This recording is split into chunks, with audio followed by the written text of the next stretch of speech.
Welcome to the Empowered Wife podcast, where it's all about fixing your marriage without your man's conscious effort. So you feel desired and taken care of and special, even if your relationship feels completely hopeless. I'm Laura Doyle, and today I'm talking about the key to creating mind-blowing intimacy. My guest Danielle's husband traveled a lot, but couldn't make the time to call her. She felt so unloved. They were speaking past each other, and the more she felt unheard, the more she nagged. It was ugly. But when Danielle changed it up, her husband chatted and chatted with her and is now always checking in on her. She says she realizes she has a great man who loves her and does want to help. Then I'll be giving out the Worst Relationship Advice of the Week award, which is from a Facebook meme that sounds just like conventional wisdom. All of that's coming up, but first, I'm going to share the key to creating mind-blowing intimacy. If you're longing for intimacy with your man, like I used to, and not getting it, you may not feel like there is a key to creating it. If it's just been so long since you felt emotionally, physically, spiritually intimate, you may have steeled yourself so you don't even feel the longing anymore. And that's logical to do if you feel like you keep hoping and you keep getting let down. I felt the same way in my marriage in the bad old days. But staying guarded and giving up on having intimacy wasn't a real solution because, for one thing, the pain was still there, gnawing at me. And even worse, hardening my heart like that was pretty much guaranteeing that I would never have the soft, mushy connection that I had long dreamed of having. That's because there's a formula for creating intimacy, and one of the key ingredients is vulnerability. And that's the opposite of hardening yourself against possible disappointment. Wanting to have intimacy and staying defended, like I was, pretty much guaranteed that I would never have intimacy.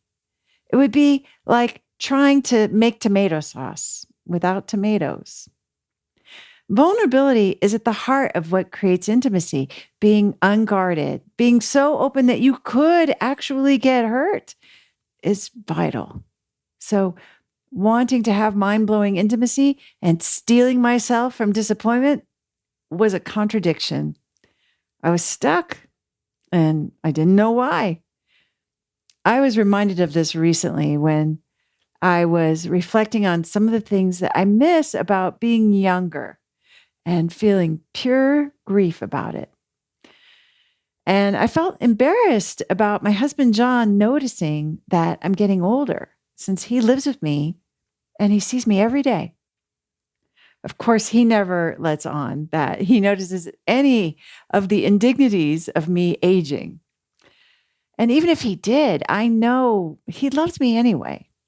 But whatever, I was feeling slightly horrified about being so seen and also feeling helpless to stop this hourglass that's glued to the table. And my husband responded so tenderly, so attentively, so softly to me.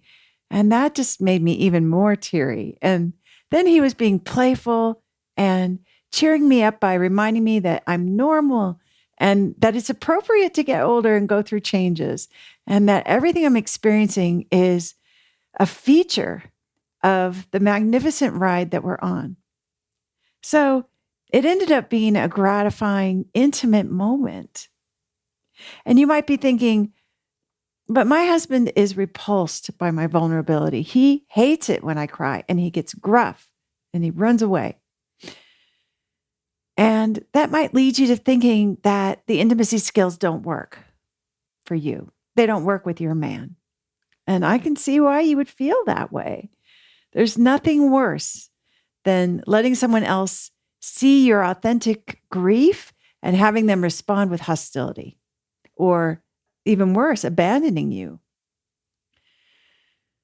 But here's what I've learned about what's reflected back to me in my husband mirror.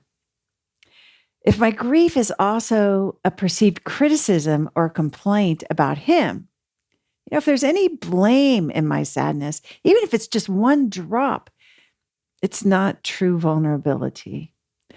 It's like adding lead to drinking water. It's no longer life-giving and sustaining. It's poison. My tears are now an attack. And the subtext of that attack is you let me down or you disappoint me. So I get a defensive response, not a soft, comforting one, because he is now authentically wounded by my blame and shame and criticism. And that will trump his instinct to protect and comfort me. And I no longer seem like I need protecting when I'm blaming. I figured it out for myself. So that unpleasant reaction you're getting from your husband when you cry may not be because he can't stand you crying. If he reacts to your tears with distance or hostility, it's likely that he hears criticism. If the tears are about something else, like losing your dog, or because the commercial is so sweet, or because you suddenly have night sweats, you'll know that your vulnerability is pure because he'll come close and offer comfort or try to make you laugh. It's so nice to know the distinction between true vulnerability and complaining with tears. Because instead of being mystified by his reaction, I can now predict it, or at least reflect back on it and understand why he was so indifferent or why he was in a rush to hug me. Choosing to be vulnerable, it was one of the hardest, scariest things I learned when I discovered the intimacy skills. And to this day, I still feel the instinct to just pull myself together so I don't get mascara under my eyes and look like a fool. But when I just let myself fall apart, it creates an experience of connection and love with my husband and with everyone I love that I no longer want to live without. It's such a mountaintop experience. So these days, I strive for vulnerability instead of buttoning up. And being able to choose vulnerability has been the key to creating mind-blowing intimacy. If you'd like to be my guest on the Empowered Wife podcast and share about how you fixed a struggling relationship using the 6 intimacy skills, I would love to interview you.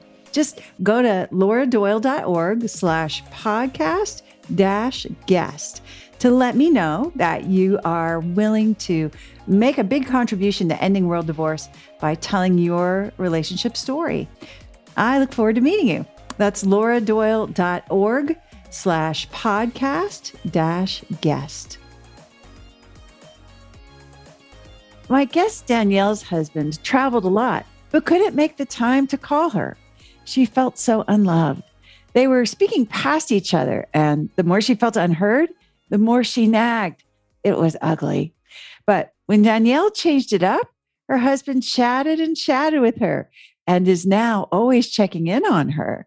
She says she realizes she has a great man who loves her, and he does want to help her. How did she do it? Well, she's going to tell us step by step, so you can do it too. Danielle, welcome to the Empowered Wife podcast. Thank you so much for coming on. Oh, I'm so honored. Thank you so much. So we want to hear the whole story. So take us back to the bad old days. What were things like?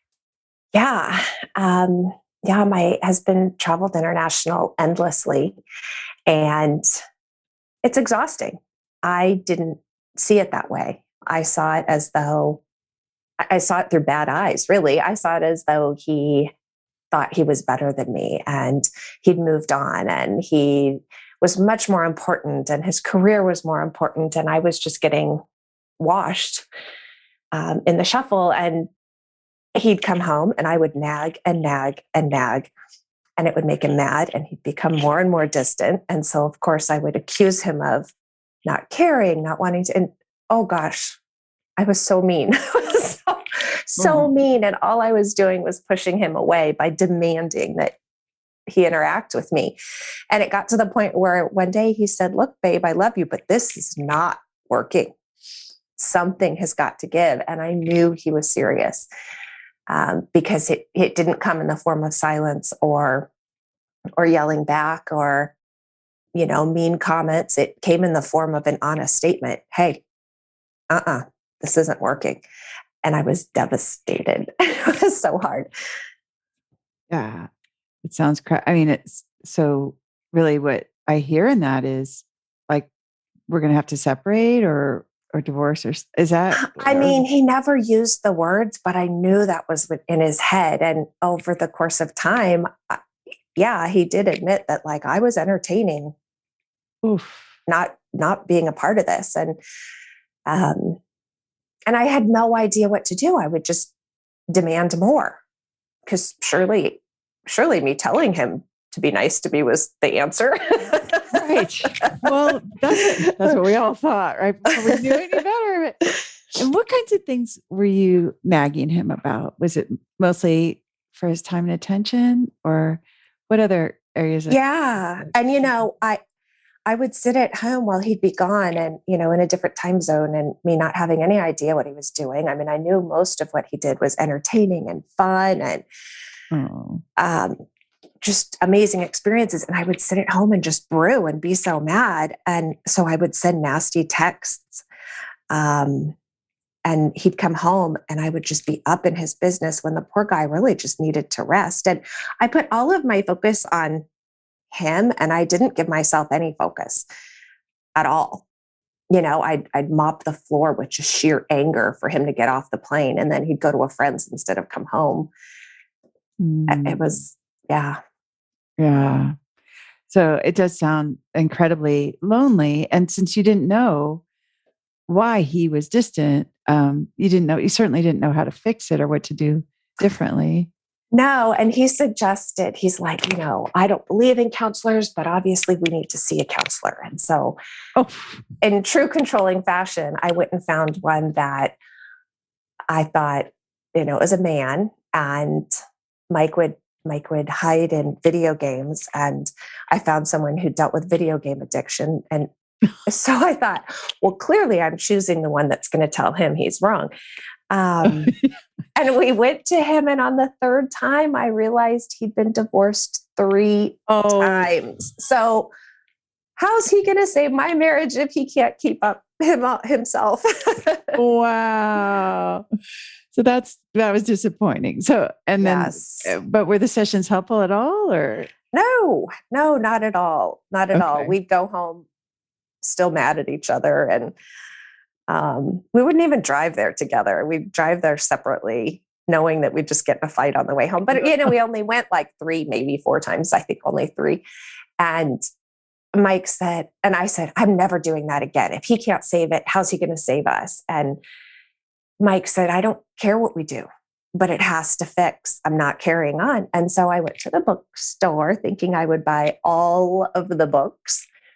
And I found one by you that I think has been recently retitled. However, I came home with one book and put the skills in practice within days. I had no idea. It was like you wrote it for me, every single page. And I know people say that on the podcast all the time. And I giggle when I listen to these because it's like literally, it's like you're living with every single one of us.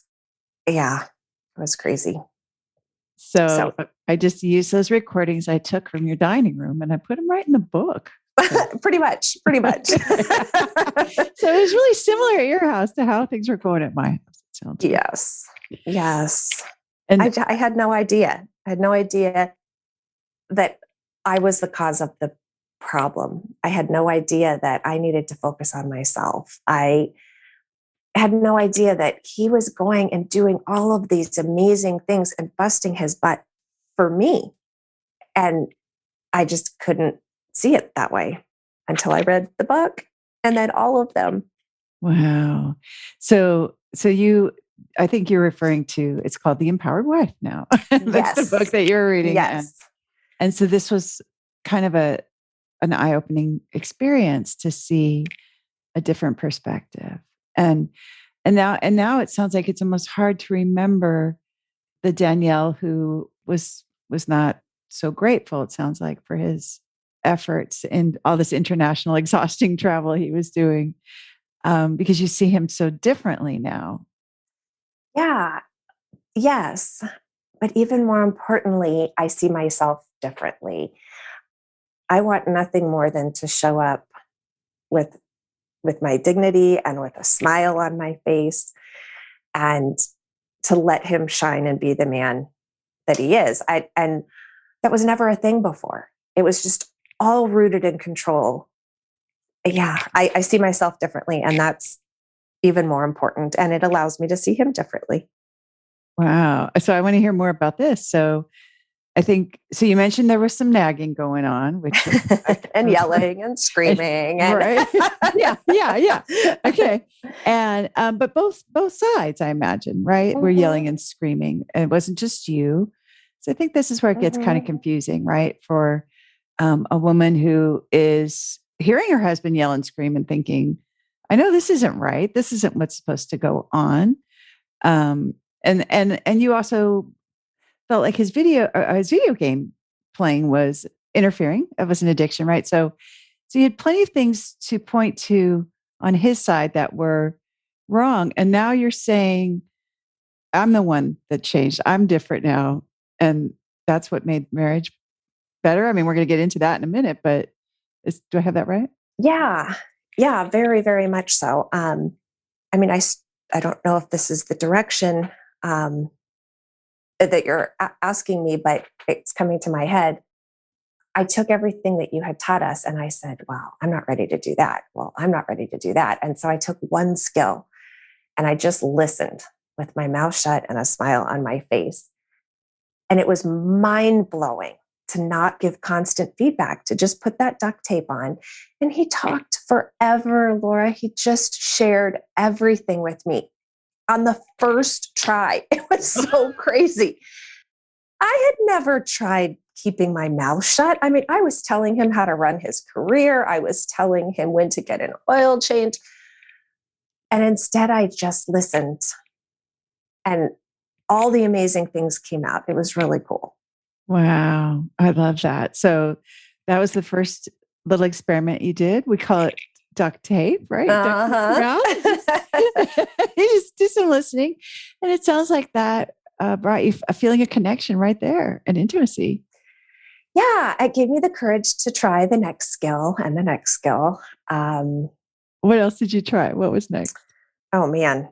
Well, I can tell you what was last for me, but that was the most important is self-care. I mean, I've always had a great life, and I'm a housewife. I'm not a stay-at-home mother, and so I thought that your skill number one of self-care, I really thought I don't need that. I can do anything I want whenever I want. I get my hair colored, I get my nails done, I go to the gym. Like clearly, I don't need to try that skill. Right. Yeah, you can skip that one. So that was the last one that I really focused on and looked at myself and said, well, hold on. I don't really like getting my nails done. That's maintenance. I don't really like going to the gym. I go because I have to go. And I really had to dig and truly do what you say and write down what makes me ridiculously happy. And it was the littlest things that I found truly put a smile on my face. And I know I've shared this with a bunch of people because it's so small, but it's so big for me to get happy for the day, is to drive to the convenience store and get an iced tea and drive home. I love it. I love that.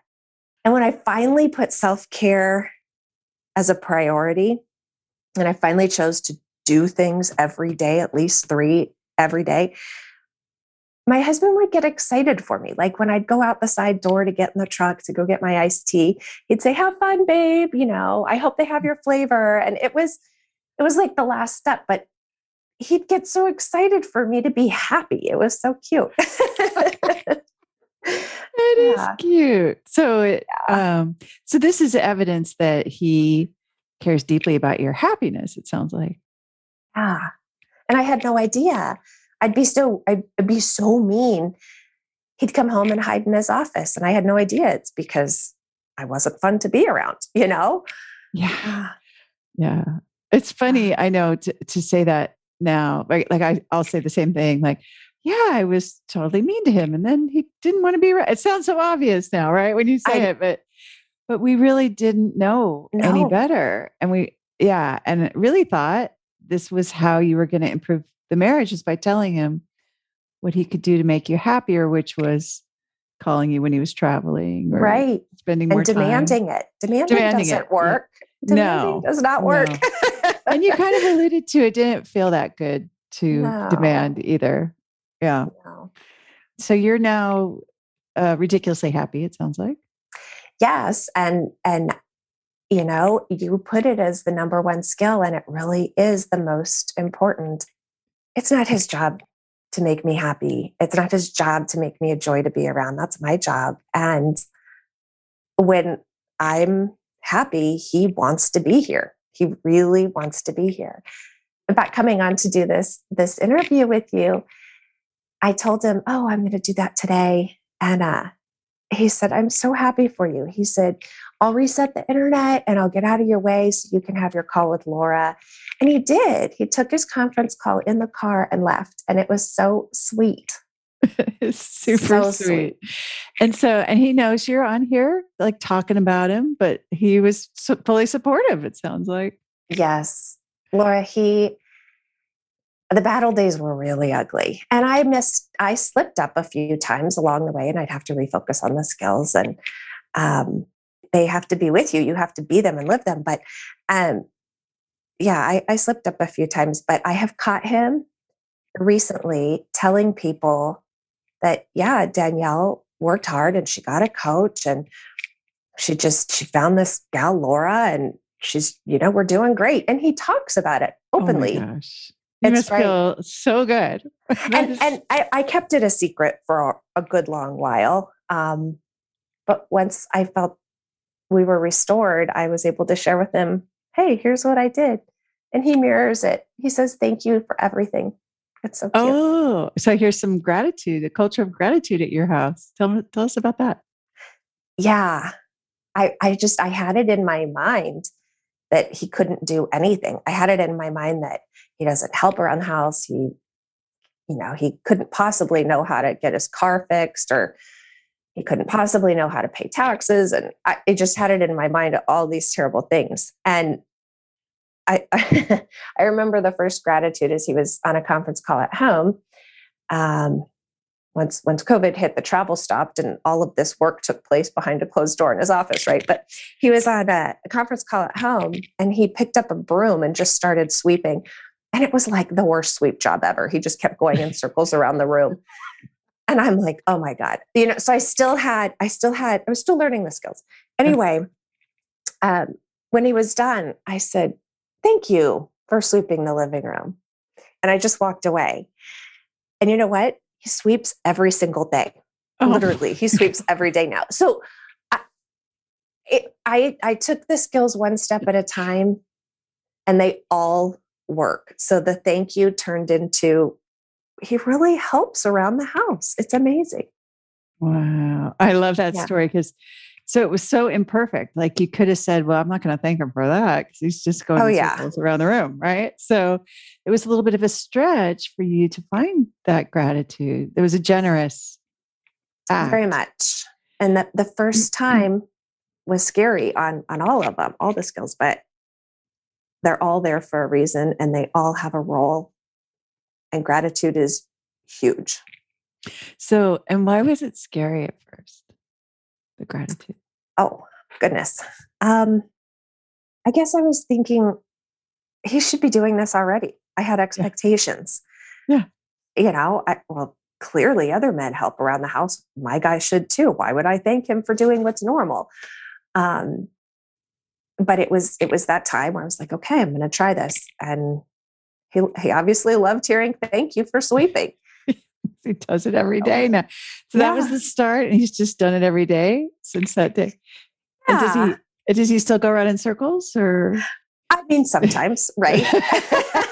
I guess it depends on who he's talking to on his headset. But yeah, I mean, we do things differently, and it's okay. And I never had that realization before that our husbands are different from us, and it's okay.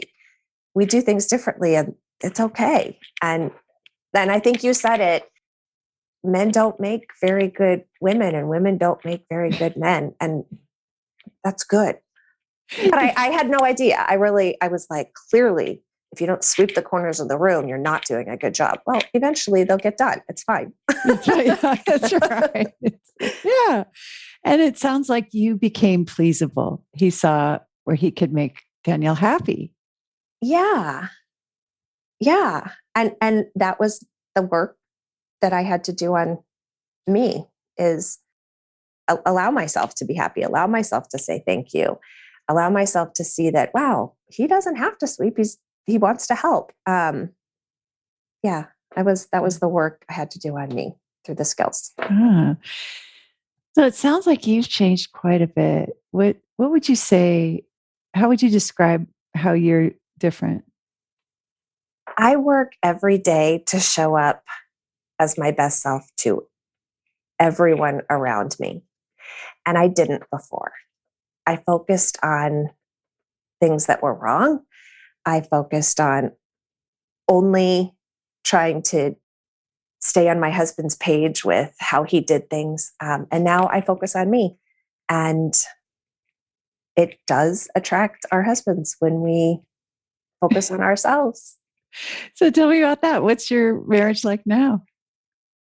Every day, Mike checks in on me. And I mean, he used to travel for weeks at a time and not call for 3 or 4 days, even though I would text or email or whatever.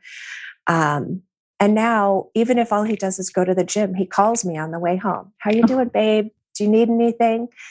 And it's a complete 180, a complete 180. And Laura, I had no idea everything that I was doing wrong. And you literally wrote your books for my every move and my every thought. You sound like we're a lot alike. Yes. So crazy. I love this. So, yeah, it sounds like you probably never dreamed that he would just be calling you from the gym when you couldn't get him to call for 3 or 4 days. Yeah, never would have thought. You've become the irresistible magnet that he's now just drawn to. I guess so. I guess so. And he mirrors all of it. The thank yous, the I miss you. He mirrors apologizing, all of it. It's so fun. Wow. I love that. So, and would you say making these changes came naturally for you? That's a tough question. No, they were scary. They were scary. But I can tell you, I saw results almost instantly with every step. And so I slowly had faith that these skills would work for me and for us. Each one that I tried was scary. And some were met with a little bit of shock where he would think, oh my God, did she really just apologize to me? He fell out of his chair or yeah. But no, they were scary, but it was, I mean, you learn pretty quickly that they work. And so you find the courage to try them. And how about now? Does it feel natural at all now? It does. It does. I have to consciously revisit self-care. But everything else is free flowing. The smile campaign, I love it. I smile all the time with everybody. And I love practicing the skills on other people. Receiving. I mean, I used to go to the feed store and move like these big bags or big bales all by myself and not let anyone help me. And one day, some young, thin boy said, oh, let me do that for you. And I said, thank you. And I let him load the truck for me. And he just lit up. And so I know that the skills work with everybody and it feels so good. So sweet. Isn't it? That's so nice to just get taken care of at the feed store by a stranger who It felt like maybe he was going to send you a thank you note for letting Right. him load your truck. Okay. Yeah. I love Yeah. it. So how should a woman start to, if she's feeling like you were, where he's just very distant, he's always gone, he doesn't call, and he's saying, we can't go on like this too, right? Something's got to change. There's kind of maybe a veiled threat of divorce even in there. Yeah, And for sure. she wants what you have now, where, he just calls you from the gym. He's just excited to, to talk to Yeah. you. And he's all happy for you to go get your iced tea at the convenience store in the morning and just Yes. is sweeping the floor every day because it makes you happy. What should she do? Where should she start? Anywhere. Anywhere. I mean, I started with duct tape and it was so scary to just sit silently and listen. But he told me all about his trip. He told me everything that's happening at work, all in one conversation. And I think what I would say to someone is start with the one that's least scary. And you will very quickly find that having faith that they will all work over being fearful of trying them, just start one and they will all eventually fall into place. I love that. You can really start anywhere. You did self-care Yeah. last and it still worked for Yeah. you. Even though, we recommend it first. And I think Yeah. that's pretty common that people think, okay, that one's good. I'll get to that later. Or I don't need that one. I think that's very common. So, Yeah. and how would you describe like the passion in your relationship now? Oh, goodness. Um, yeah. In the bad old days, we had rules about comments when you drive, rules about someone's in the kitchen, you can't be in the kitchen. It was just everything was so structured and disciplined. And then we'd nag on each other. Well, you're not supposed to be in the kitchen anyway. Why are you going too fast? And one of the rules that we had was around intimacy. And the rule was you're going to show up and be intimate with the other person, whether you want to or not that day. And it was so harsh. And I used to complain about it. And all of the rules have gone out the window. And it is 10 times closer. And the passion it's there all the time. I mean, I get hugs all the time, even in the kitchen when he's not supposed to be there. He'll come in and give me a hug. You're not supposed to be in the kitchen. Everything just got so much more lighthearted. And yeah, I mean, he'll wink at me from the other side of the room, or the passion went from forced structure to enjoying each other. Yeah. It sounds pretty spontaneous, kind of like when Yeah. you're dating, when you're falling in love, just Yeah. yeah. And I think, we hadn't gotten to the point where like we had separated and we moved out and we hadn't got there, but I knew that it was within reach. And it happened so fast that we got so disconnected from each other. And honestly, it happened just as fast to reconnect with the skills. It was really, it was mind blowing. It was very cool. And yeah, in the beginning, I would say thank you. I would smile at him because dating was fun, right? Right. So to come back to it is fun. Yeah, it is fun. So it sounds like you've gotten back to that excitement of a dating relationship. So what would you say to yourself if you could go back in time and just talk to Danielle and tell her when he's saying we can't go on like this, or when you're nagging him and he's just closing the door of his office, what would you say to her that you know now? Don't be mean. Just be a joy to be around. Be the goddess of fun and light that he fell in love with. And just be light. Show up as your best self for you, not for him, for you. Yeah. Were you doing it initially, you think, for him, like to to get a better response from him? Oh, for sure. Yeah. I think the first couple of skills that I tried were very forced. And it took one attempt to go, oh, wait, this isn't that hard. like I remember my first apology. I think I even wrote it down so that I could say it correctly. And I was like, this is so painful. But within minutes, he came back and said, thank you for apologizing. And I thought, oh, well, I'm going to do that again. That worked. I didn't die and I got a good reaction. So do you remember what you apologized to him for?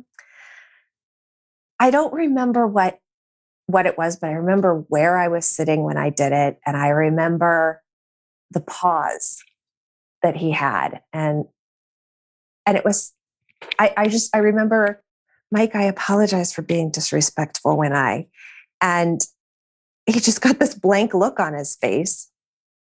No words came out and he walked away. And I thought, oh, uh-oh. And within minutes, he came back and said, thank you so much, and gave me the biggest hug. And I was just sitting at my little yellow chair that I sit in all the time. I mean, it was so scary to say, and it worked instantly. Wow. Well, but that moment when he just walked away, that must have been kind of terrifying. Like, oh, for sure. That doesn't work with him. Oh, for sure. That was not going to work for me. But it was just a moment to see the results that you wanted. Would you say that your husband has changed? Beyond, absolutely beyond my wildest expectations. He takes so much initiative to do so many things. In the battle days, even our friends and neighbors and family would comment on, well, Mike doesn't do anything. Danielle does everything. And I had probably planted that thought in their heads, but he would hear it. And he has changed so much. If he even hears the rumble of my truck pull up to the house, he comes outside and says, can I unload anything? And he still sweeps every day.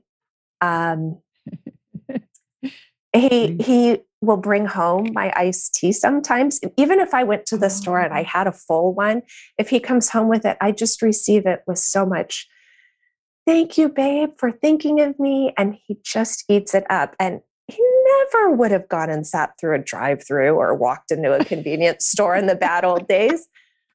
But he loves doing it because he loves seeing me be happy. Oh. And so pour on the gratitude.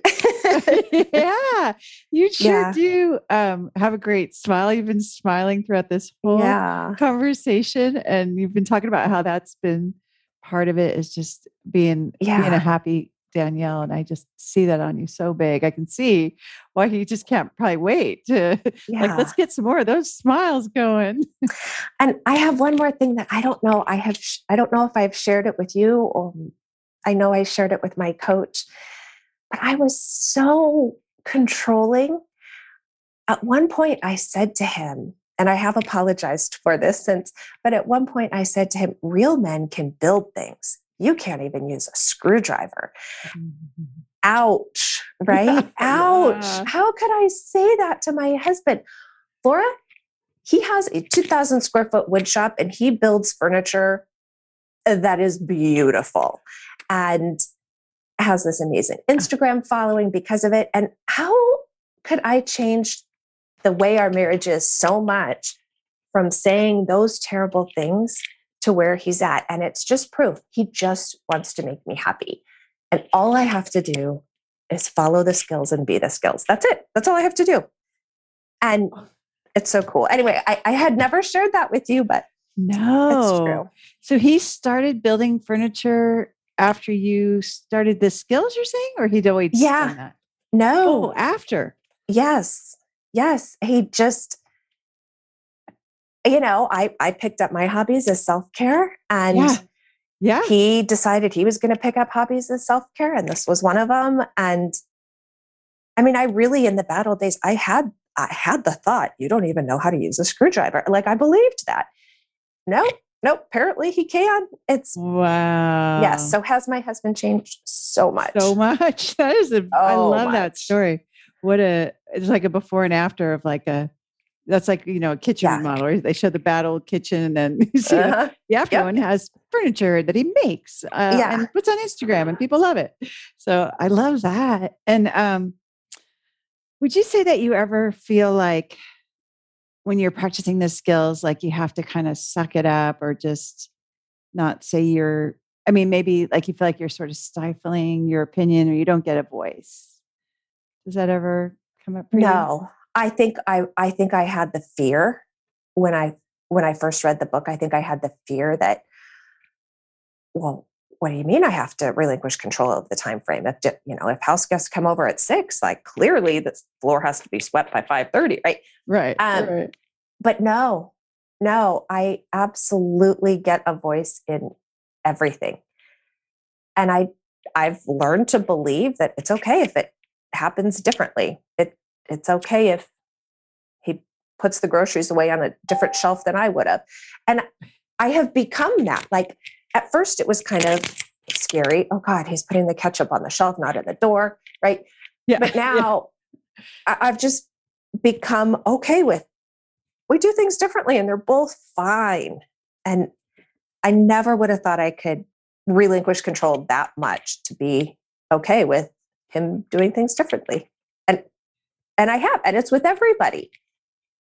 It's fun. It's a lot of fun. It's fun. You like this better than having the ketchup in the door.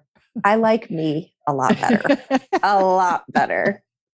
That is awesome, Danielle. Wow. Well, this is so, what an exciting story. I love the inspiration you're bringing us of sharing. You have such a great before and after, right? Nobody, it's hard to know what to do when you're stuck in the before situation that you were in, where you're just feeling like he's distant. How do I fix this? Well, take him to a marriage counselor like you did. Right. But that didn't work and you had to find another way and you did. And you went all in and now you have a marriage that we all want to have, right? Is feeling that connection and the passion and the fun is back. So much so. And I think back to one of your questions. Yeah, it's scary at first to try the skills for the first time, but I get so excited to share your books and the skills and the podcast. I get so excited to share that with people now because it is so transformative. And I was nervous, but I have no problem talking about it with everybody now. It just becomes natural. It seems like a big accomplishment to me, right? Because you weren't on the brink of divorce, but it sounds like that might have been where it was headed. And so that would just be another statistic, right? That would just be, oh, well, that didn't work out. And it sounds like you guys don't have children. So that was not okay. And so be like, oh, well, too bad. But no, you stood for your marriage. You stood for not just making it okay, but for making it the kind of marriage we all want to have. Yes. So congratulations, Danielle. Thank you. It's tremendous. Thank you for all that you do for us. Thank you. Yeah, you bet. Well, thanks for coming on and sharing the whole story. It was very valuable. Thank you, Laura. If you'd like to be my guest on the Empowered Wife podcast and share about how you fixed a struggling relationship using the 6 intimacy skills, I would love to interview you. Just go to lauradoyle.org/podcast-guest to let me know that you are willing to make a big contribution to ending world divorce by telling your relationship story. I look forward to meeting you. That's lauradoyle.org/podcast-guest. And now it's time for the Worst Relationship Advice of the Week award. It's the worst relationship advice of the worst relationship advice. Yeah, it's the worst relationship advice of the worst relationship advice of the week. And the advice that has me cringing this week is from a sweet coach trainee. And she writes, I came across this quote on Facebook and I thought, this is bad advice. Before, I'd take this as good advice, though. So I thought of your podcast. And I completely agree. This is terrible relationship advice. So thanks for sending it to me. I see that as such a loving gift. And I am so grateful. And I'm sending you love right back. So thank you. And the meme she sent says, when we avoid difficult conversations, we trade short-term discomfort for long-term dysfunction. It's from an author and consultant who had a quotable quote, and it was making the rounds on social media. It seems like common sense, right? I mean, how can you even argue with that? You have to say difficult things now, or else you'll suffer in the long term. What's interesting is that the only options here are difficult conversation and long-term dysfunction. That's it, A or B. And so much of what I've noticed about the intimacy skills is that they're nuanced and they provide other options besides just the ones most of us already know about. It sort of reminds me of Harry Potter getting on the train at station number 9 3/4. It's not station 9 and it's not station 10. And the only way to get on is to run full speed into the barrier. In other words, it takes some faith to get on that train. Just like it takes some faith to get on with the intimacy skills and do and say things you haven't done before. Having a difficult conversation is code here, I suspect, for you have to complain about what he's doing and you have to let him know how he needs to change, which, as you already know, not only doesn't work very well, can also lead to a fight. Plus, then you're difficult. You have difficult conversations that nobody wants to have. You're like a toothache. And long-term dysfunction sounds like something you can't ever change once you already took the easy way out by not complaining and criticizing and causing a fight. So those choices stink. But what if there was a third way? Like getting on a train at station number 9 3/4. What if you could figure out what you desired and expressed it in a way that inspires the person you're speaking to and have neither a difficult conversation or long-term dysfunction? What if you instead got just what you wanted that way and then expressed your gratitude for the delightful outcome? Wouldn't that be a lot less energy and effort to go to, a lot less heartache and pain? Am I oversimplifying this by making it sound so easy? No. I'm sure it takes some practice to say your desires in a way that inspires him, if that's not how you were trained. And you may want to take some other steps to create emotional safety and also tend to your own happiness as part of changing from difficult conversations to more enjoyable ones. And it goes hand in hand with expressing your gratitude. So you're going to want to strengthen those gratitude muscles and also focus on what it is that you really want. But my experience is that with the right training in those areas, I don't have difficult conversations, certainly not with my husband. I don't have them with anyone else either. Of course, I don't always get what I want, but it sure feels like I get what I want most of the time, so much of the time. And I know from my previous experience that if I had difficult conversations, that would not be happening. For that reason, the advice that when we avoid difficult conversations, we trade short-term discomfort for long-term dysfunction is the very, very worst relationship advice I've heard all week. Listen and subscribe to the Empowered Wife podcast. Next week, I'll be talking about how to make your man a better dad. In the meantime, I hope you're having lots of fun. Today's fun fact is that since I'm not sharing them on social media, I assume I'm solving the daily Wordle puzzles better than everybody else.